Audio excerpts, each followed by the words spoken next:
Halo adik-adik. Wah, senang banget ya hari Minggu pagi ini kita ketemu lagi. Kak Jen kayaknya agak-agak kurang semangat nih. Coba Kak Jen sapa adik-adik dulu dong. Tadi kan nggak kedengeran suaranya Kak Eva ya. Coba Kak Jen sapa adik-adik. Halo adik-adik. Kak Jen kok lemes ya adik-adik ya? Kak Jen kenapa sih? Kok lemes banget pagi ini? Males, mager aja.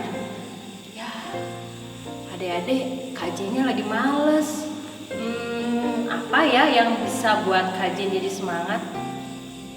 Apa ya Kak Eva? Kak Eva bawa gitar, kita nyanyi aja ya. Adik-adik, kita mulai sekolah minggu kita ya dengan kita mau naikkan satu pujian. Pujian yang semangat, yang pakai gerakan pastinya ya. Kita mau nyanyi lagu Happy Ya Ya Ya Happy Ya Ya. Adik-adik yang di rumah yang masih duduk, sekarang ayo bangkit berdiri. Kita mau nyanyi Happy Ya Ya Ya Happy Ya Ya Ya. Dilanjutkan dengan Hari Ini Kurasa Bahagia. Kita buat Kak Jen semangat ya. Semangat Kak Jen. Ayo Kak Eva.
Lemes. Iya nih. Iya nggak sih? Lemes banget. Lemes banget. Hari ini itu kita mau dengar cerita kan ya. Biasanya kalau sekolah minggu ya, Karya dapat bocoran. Kalau hari ini yang akan cerita Pak Pendeta. Dan Eva tahu nggak? Temanya pas loh sama yang dialami sama Kak Jen. Temanya cerita Pak Pendeta adalah kita harus jadi anak-anak yang rajin. Rajin itu yes, males itu no. Nah, Kak Jen kayaknya harus dengerin nih ceritanya Pak Pendeta supaya Kak Jen jadi anak-anak yang rajin dan nggak jadi anak-anak yang males-malesan. Ya, karena kita mau dengerin cerita Pak Pendeta, kita mau nyanyi satu lagu dulu. Nah, adik-adik sebagai anak-anak sekolah minggu harus rajin mendengar ya. Mendengar apa? Mendengar firman Tuhan dan mendengar orang tua. Kita mau nyanyi lagu anak sekolah minggu, dengar-dengar. Sambil tepuk tangan ya adik-adik.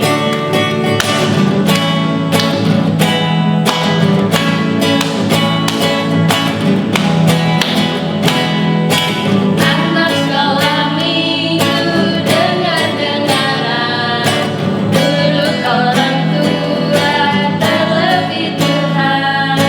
Itulah tandanya anak yang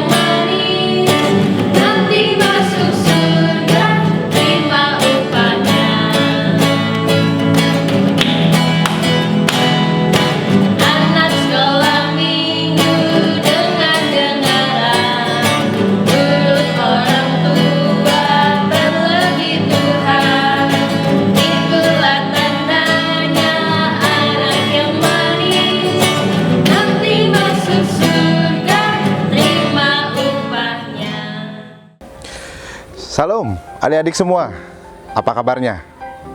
Semoga sehat-sehat semua ya. Kita tadi, adik-adik, semua sudah bersama memuji, memuliakan Tuhan melalui lagu-lagu pujian yang kita naikkan. Sekarang, bersama-sama kita akan merenungkan firman Tuhan. Kakak akan mimpin dalam doa, adik-adik semua bisa meniru doa kakak sebelum kita merenungkan akan firman Tuhan. Mari kita berdoa. Tuhan Yesus, terima kasih untuk kesempatan kami kembali mendengar akan firman Tuhan. Berkatilah kami ya Tuhan dengan firman-Mu. Di dalam nama Tuhan Yesus kami berdoa. Amin. Amin. Adik-adik semua, hari ini kita bersama akan kembali belajar dan mendengar firman Tuhan. Adik-adik senang tidak mau dengar firman Tuhan kembali? Pasti senang ya, karena firman Tuhan itu sangat berguna, bermanfaat bagi kehidupan kita sebagai orang yang percaya kepada Tuhan Yesus. Nah, hari ini kita akan masih belajar tentang tokoh-tokoh Alkitab. Kalau 2 minggu lalu kita belajar tokoh Alkitab, adik-adik masih ingat siapa? Ya, betul, kita belajar tentang tokoh Alkitab Gehazi. Nah, kalau minggu lalu adik-adik sudah belajar tokoh Alkitab apa? Ada yang ingat? Minggu lalu kita belajar tentang tokoh Alkitab Lydia. Nah, hari ini kita akan belajar seorang tokoh Alkitab yang lain lagi, yang bernama Yusuf. Siapa namanya, adik? Yusuf. Nah, mari kita baca satu ayat firman Tuhan dari Kejadian 39 ayat yang ke-6. Nah, kakak akan bacakan dari Kejadian 39 ayat yang ke-6. Kejadian 39 ayat ke-6 begini bunyinya. Segala miliknya atau miliknya Potifar diserahkannya pada kekuasaan Yusuf. Dan dengan bantuan Yusuf, ia tidak usah lagi mengatur apapun selain daripada makannya sendiri. Nah, mungkin adik-adik ada yang bertanya, siapa Yusuf? Lalu bagaimana ceritanya dengan Potifar? Kok dia bisa diberikan kepercayaan Yusuf oleh Potifar untuk mengatur seluruh kehidupan di dalam rumahnya Potifar? Oleh karena itu, sebelum kita lebih lanjut belajar dari firman Tuhan, kita mau lihat video berikut ini yang memberikan penjelasan sebenarnya bagaimana cerita tentang Yusuf dan siapa sebenarnya Yusuf sampai dia berada di rumahnya Potifar. Mari kita perhatikan video adik-adik. Sebentar lagi akan kita lihat bersama-sama. Yakub punya 12 anak laki-laki, tapi ia paling menyayangi anaknya yang bernama Yusuf. Yakub menghadiahi Yusuf jubah cerah warna-warni yang indah sekali. Saudara-saudara Yusuf iri padanya. Mereka membenci Yusuf. Yusuf juga mendapat mimpi-mimpi yang hebat. Dalam mimpiku, kita sedang mengikat berkas-berkas gandum, katanya. Dan berkas-berkas kalian tunduk menyembah berkasku. Saudara-saudara Yusuf makin benci padanya.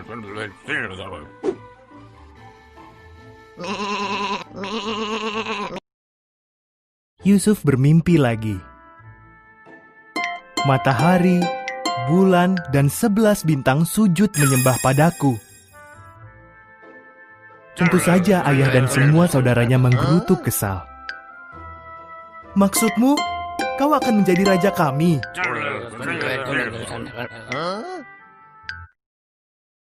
Suatu hari, semua saudara Yusuf menjaga domba di ladang.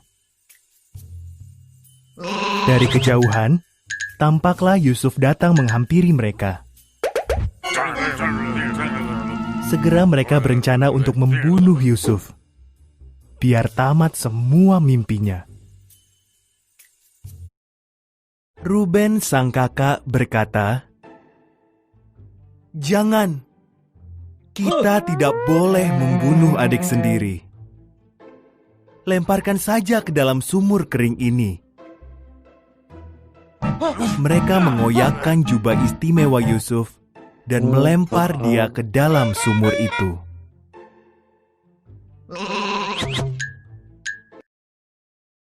Datanglah iring-iringan pedagang Arab berjalan menuju Mesir.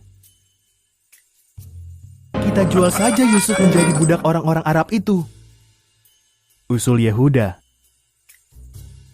Maka mereka pun menjual Yusuf seharga 20 keping perak.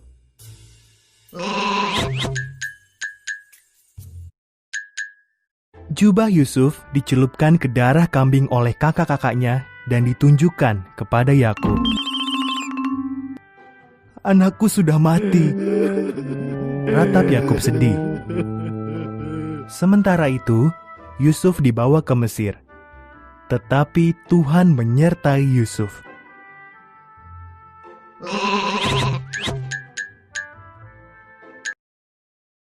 Di Mesir, para pedagang Arab menjual Yusuf kepada Potifar, salah seorang panglima pengawal Firaun. Tuhan memberkati Yusuf dan membuatnya selalu berhasil. Potifar mengangkat Yusuf menjadi kepala rumah tangganya.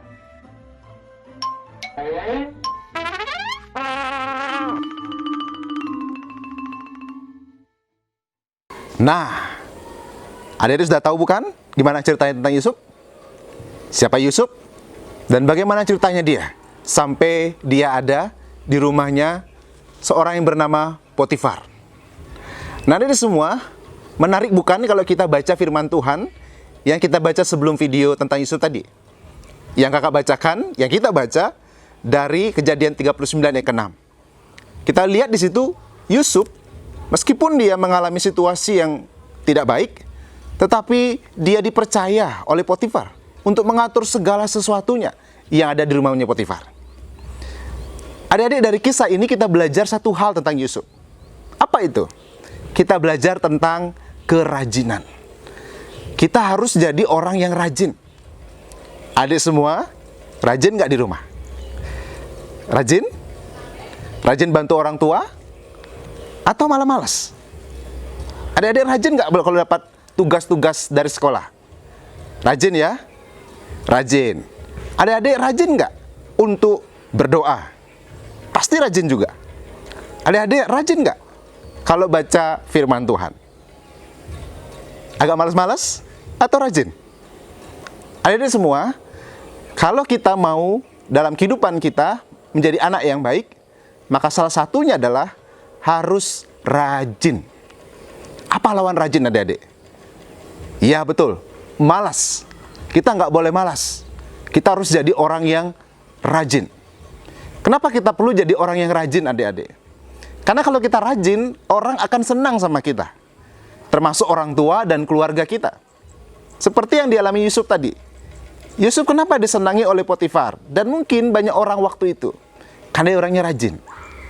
Maka adik-adik perlu untuk jadi anak-anak yang rajin. Supaya disenangi oleh orang-orang, termasuk keluarga dan orang tua adik-adik.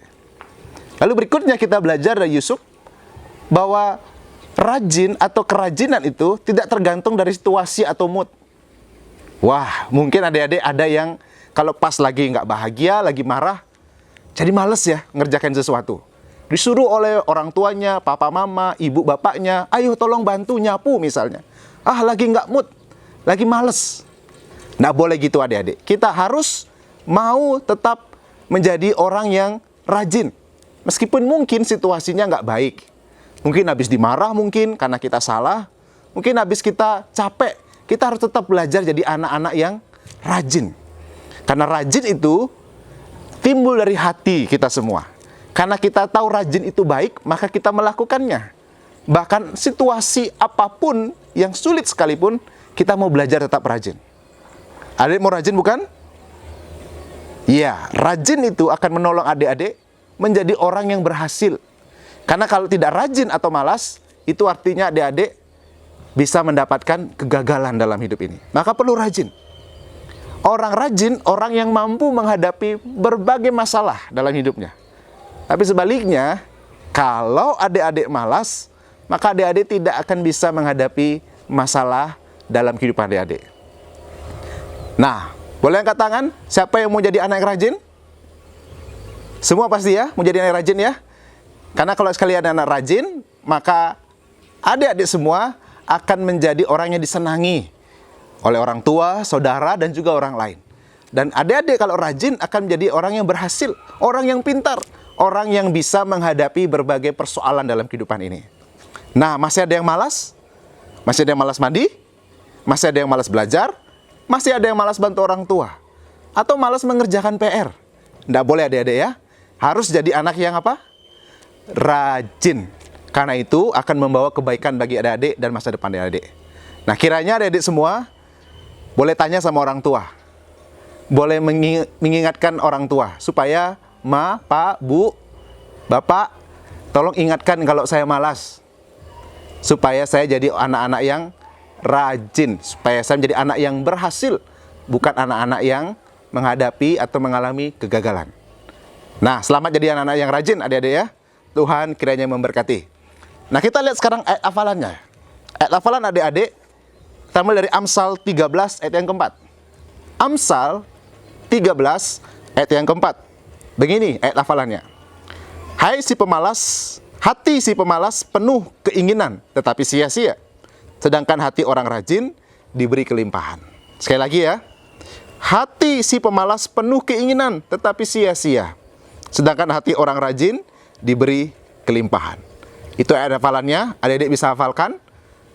Kalau sudah hafal, nanti bisa mengucapkannya di depan orang tua, kakak atau saudara yang bersama dengan adik-adik menonton saat ini.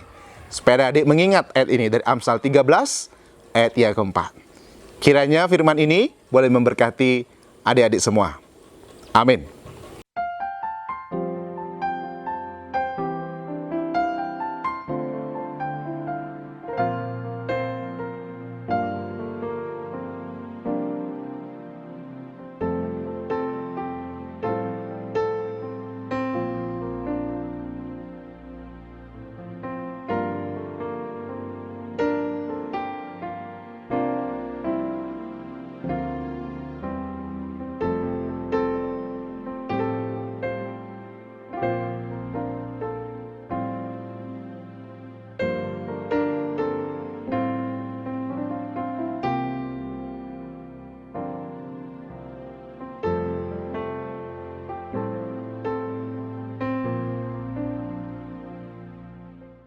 Halo Kak Ria, halo Kak Eva. Sekarang Kak Jen udah semangat nih. Seneng banget.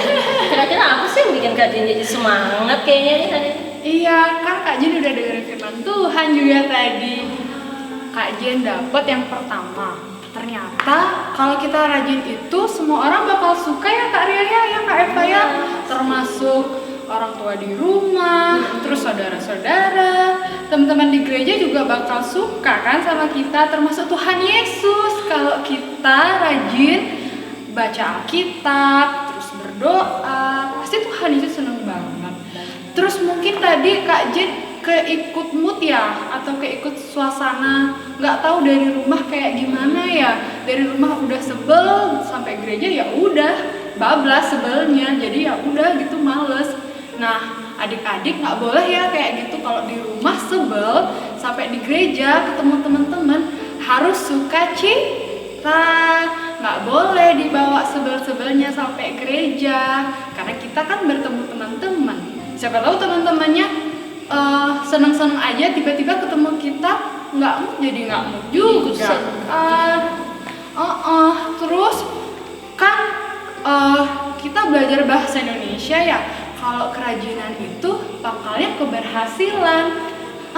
Kan kalau kita rajin belajar, terus kita rajin membantu orang tua, pasti kita berhasil. Kita rajin belajar di sekolah dapat nilai besar. Kan siapa tahu kita dapat ranking, kan udah berhasil itu namanya. Iya, kalau kita males-males, kita nggak pernah belajar, terus kita juga nggak pernah berdoa minta sama Tuhan, ya kita pasti akan gagal ya adik-adik ya, itu pasti. Nah, untuk itu adik-adik, apa yang Kak Jen dapat hari ini, semoga adik-adik bisa dengar, bisa resapi, terus adik-adik bisa ikutin. Oke? Harus ya. Wah, harus banget gitu. Harus banget. Sekarang Kak Jen udah semangat nih, Kak Jen mau rajin. Kak Jen mau rajin berdoa, rajin belajar, rajin membantu orang. Aduh, kita jadi seneng ya kayak saya kalau kajian udah rajin semangat gini. Oke deh, kalau gitu karena kajian udah komitmen, mau rajin, yes, tidak mau malas, no. Jadi kita mau nyanyi satu lagu sebelum kita mau tutup ibadah kita, satu lagu yang mau mengaminkan. Ya, kita mau jadi anak-anak yang rajin, menggunakan tangan kita, menggunakan mulut kita, dan menggunakan kaki kita. Oke, kita mau nyanyi lagu Tanganku Kerja Buat Tuhan. Oke, gerakan lagi adik-adik ya. Oke.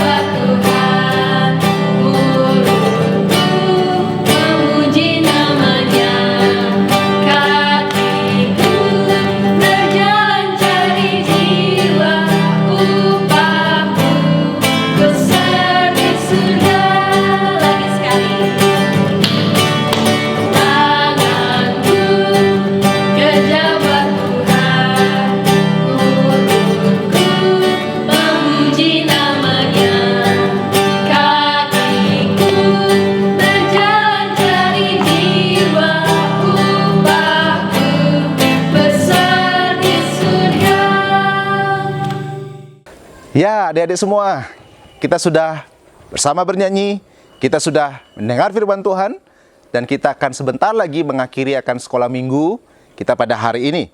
Teman sebelumnya kita akan berdoa bersama-sama di hadapan Tuhan. Mari kita berdoa adik-adik. Tuhan Yesus, terima kasih untuk waktu yang Tuhan Yesus beri untuk kami mengikuti kembali sekolah minggu pada hari ini, 11 Oktober tahun 2020. Tolong kami ya Tuhan, supaya kami belajar terus menjadi anak-anak yang rajin. Rajin di rumah, rajin dalam membantu orang tua, rajin dalam mengerjakan tugas sekolah, rajin juga di dalam kehidupan bersama-sama di gereja. Tolong kami ya Tuhan, supaya menjadi anak-anak yang rajin, bukan anak-anak yang malas.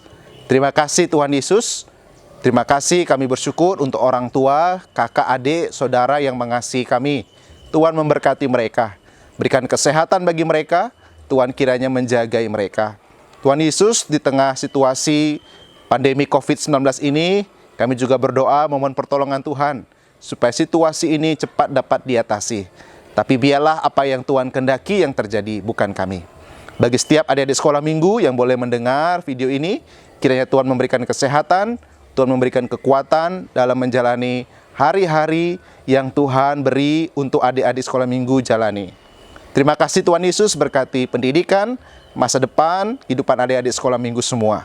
Supaya mereka ada di dalam pengasihan dan berkat Tuhan Yesus. Dan biarlah Tuhan Yesus menolong juga bangsa kami Indonesia, supaya bangsa kami boleh menghadapi situasi di tengah pandemi ini dengan baik di dalam pertolongan Tuhan. Berkati juga Pulau Bali, berkati juga Kabupaten Badung, di mana kami tinggal dan hidup di dalamnya. Terima kasih Tuhan Yesus, kami mohon berkat-Mu. Biarlah kasih karunia dan damai sejahtera dari Allah Bapa, dari Tuhan Yesus Kristus dalam Roh Kudus memberkati adik-adik semua. Haleluya. Amin. Nah, adik-adik, kita akan menutup ya akan sekolah minggu kita pada saat ini. Jadi adik-adik tetap sehat. Kalau keluar rumah, ingat pakai masker, ingat rajin cuci tangan, ingat untuk menjaga jarak kalau bertemu dengan orang-orang di luar. Biar adik-adik semua tetap sehat. Biar kita semua tetap sehat di dalam pelindungan Tuhan. Selamat hari Minggu, Tuhan Yesus memberkati adik-adik semua. Shalom.